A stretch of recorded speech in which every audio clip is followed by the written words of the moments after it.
Pourquoi les ados sont-ils parfois un peu soupe au lait?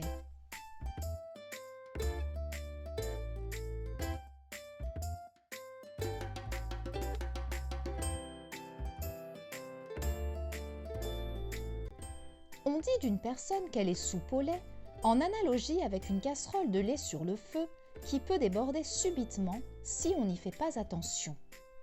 À l'origine, cette expression familière désignait une personne au caractère colérique qui s'énervait pour un rien et réagissait de manière excessive à la moindre contrariété ou frustration. Avec le temps, le sens de cette expression s'est élargi. Désormais, être soupe au lait se dit de toute personne d'humeur instable qui se laisse facilement déborder par ses émotions. Alors oui, on comprend pourquoi c'est adapté pour décrire le comportement de nombreux ados. Mais comment expliquer leur tendance soupe au lait?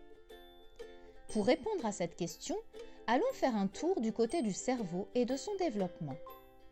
Grosso modo, le cerveau d'un ado, ça ressemble,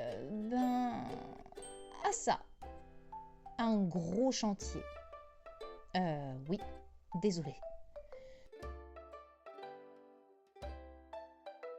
À l'adolescence, le cerveau se réorganise et certaines zones sont littéralement en ébullition.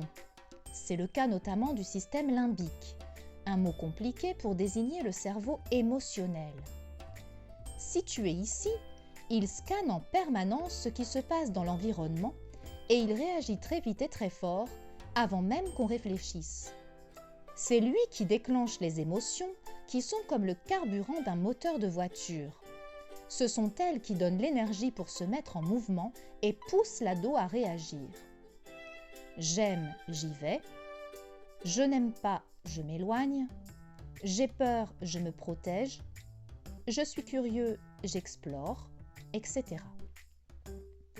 Comme son système limbique est très actif, l'ado ressent tout très fort. Seulement, voilà. La zone du cerveau qui sert à gérer les émotions, à ne pas se laisser submerger par le stress, à réfléchir sur son propre comportement ou encore à prendre du recul, est seulement en train de se construire. Appelée cortex préfrontal et située ici, cette zone du cerveau est immature à l'adolescence et n'atteindra son plein potentiel que vers l'âge de 25 ans. Voilà pourquoi l'adolescence est une période marquée par des sautes d'humeur avec des hauts et des bas émotionnels.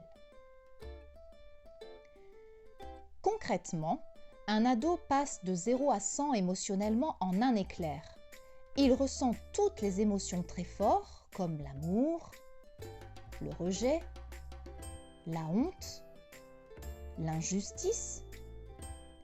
Le stress peut l'envahir très facilement et c'est normal. Pour faire une analogie, on peut dire qu'être ado, c'est comme être au volant d'une Ferrari avec un super moteur de voiture de course, mais avec des freins de vélo. On ne peut pas éviter cette étape de son développement. Et pour les parents, ça peut être très inconfortable, même si on est tous passés par là. Mais la bonne nouvelle, c'est que le cerveau est plastique.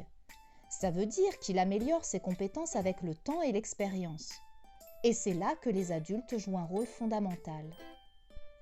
À chaque fois que l'on aide un ado à respirer au lieu de réagir au quart de tour, à valider son ressenti, à mettre des mots sur son mal-être ou à prendre du recul sur ce qu'il vit, les connexions entre le cerveau émotionnel et le cortex préfrontal se renforcent et le jeune apprend peu à peu à faire ça tout seul.